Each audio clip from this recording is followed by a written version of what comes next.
Well, the simple part that most people don't understand is that every thought we think and every word we speak is creating our future.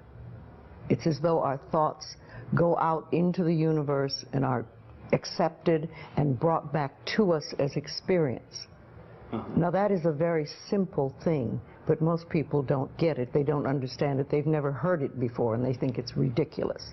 But if you can really accept the fact that every time you think a thought and every time you speak a word, you are literally painting your future, making your dinner, whatever you want to call it, you are creating. And you're creating your own life. And this is simple, but it's not easy to accept. But once you accept it, then you can start deliberately creating what you want in your life. And you begin to be aware of what you don't want in your life and how you are contributing to it. Now, I think this has been around forever, but for some reason in the last 20 years, the universe has wanted this to go out among all the people, or all the people that are ready for it. See, most of us just think, and we don't pay any attention to what we're thinking. We're just doing it. But that's something you need to train yourself to do, to begin to train yourself to be aware of what you're thinking. And one of the ways to do that is to periodically say to yourself, what am I thinking? Would I like this thought to create my life? Would I like to have the experience that this thought could bring to me? Now, it takes a while to do that, but even if we could begin on the smallest level to be aware of our thinking, we can start to make changes.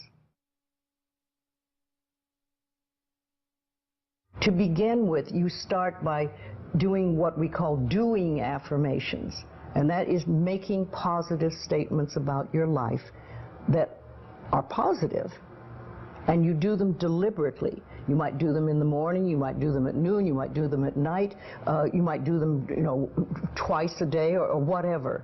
But you do this and you let this become a habit. And as you start to do them, things will begin to change, maybe on a very small level.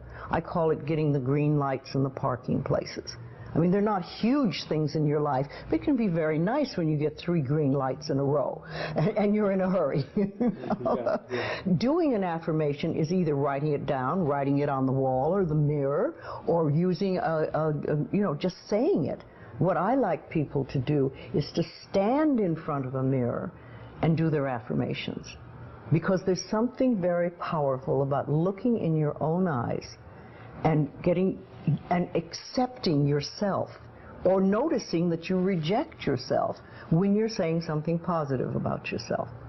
So that would be a very beginning way to start. Say in the morning, you get up in the morning, you go to the mirror, and this is a big one, and it's hard for lots of people. But you look in the mirror and say, I love you.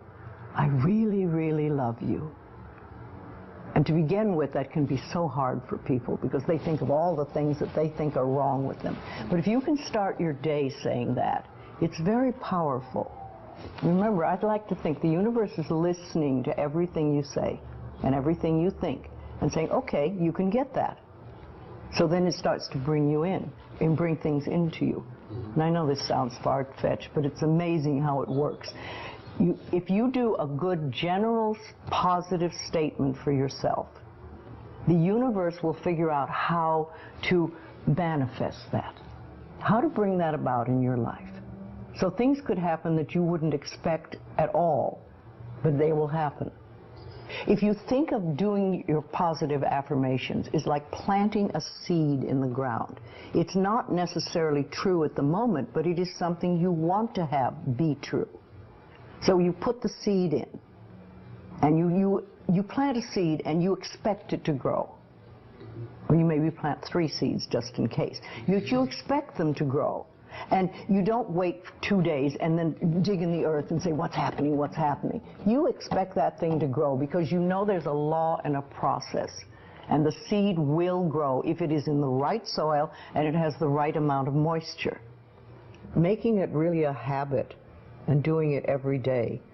Doing something every morning when you wake up, that's a really good time. And another good time is when you go to sleep at night. And gratitude works a lot. Just being grateful for everything. The more, I always say the universe loves gratitude. The more you're grateful for what the good is in your life, the more good you get to be grateful about. Mm-hmm.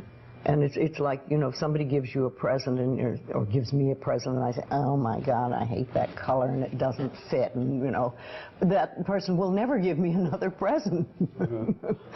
But if you say, oh, it's wonderful and thank you, I really adore it, it's great, that person is probably going to want to buy you a present every time they see something they think you would like. And it's like that with the universe. The universe loves gratitude.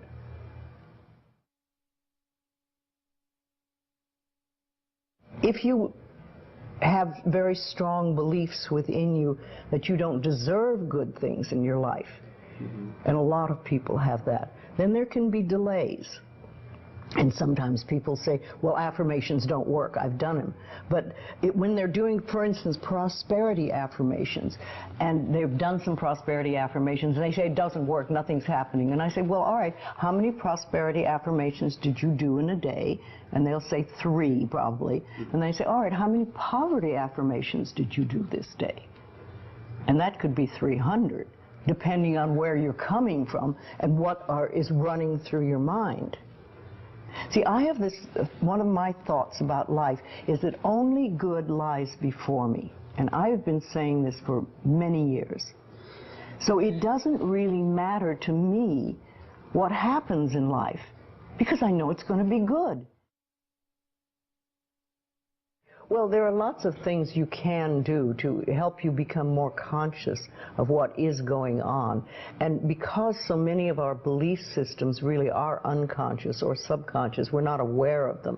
They're just things that were bred into us as we were children, is to take a little time to figure out what they are. And I always say a really good exercise is to take a big sheet of paper and write on top of it, say, what I think about men. And then another one, what I think about women, what do I think about money, what do I think about any subject you can think of. And just write all the things that come out of your thoughts. And whether they sound good or not, just write them down. And any one subject, if you just write them all down and then look at them and see how many are positive and how many are negative.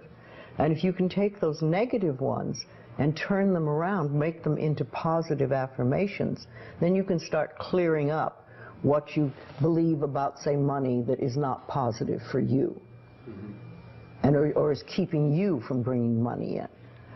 And you can do that with lots of things in your life, so you can really begin to realize what you do believe about these things. So you can't change your thoughts if you don't know what your thoughts are. There is a law of thinking, and we are beginning to learn about it. And it is like a computer. If you have this gorgeous computer put in front of you, and you don't know what to do with it, it's a piece of junk. But if you learn the language of the computer, miracles happen.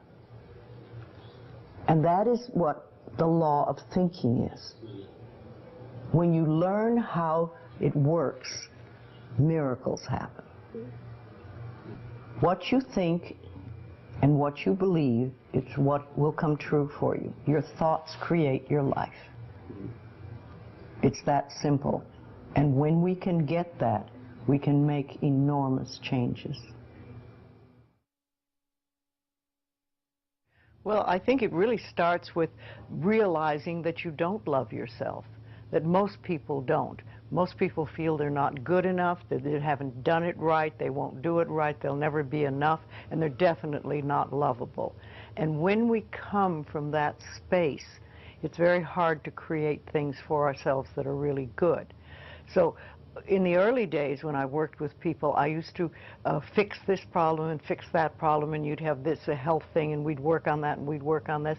And one day I discovered, much to my amazement, that if I would help people learn to love themselves, to really accept themselves as they are, we didn't have to work around problems, because it was almost like a miracle. Everything seemed to fall away. It's a hard one for people because we grow up believing that we're not good enough and nothing is right.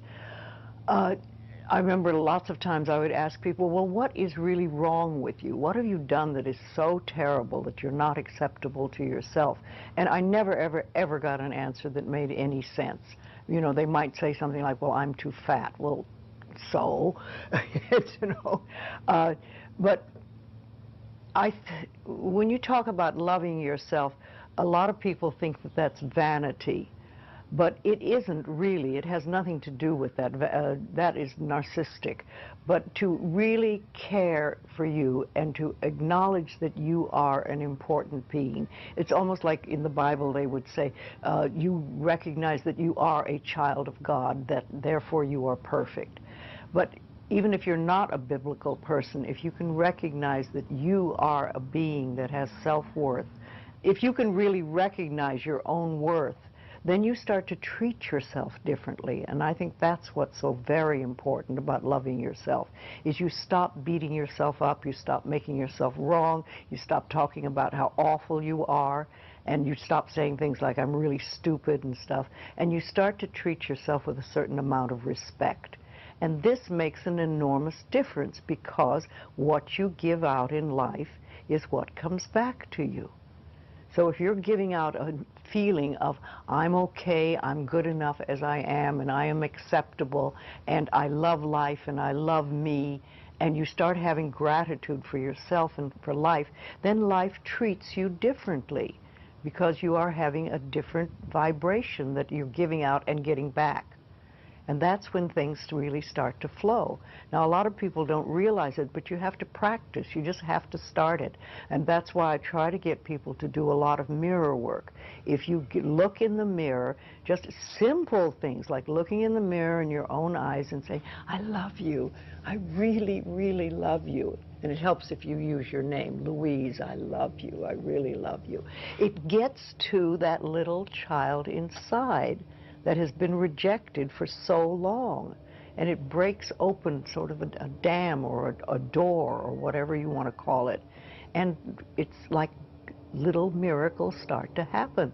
Lots of little good things happen. And the universe loves grateful people.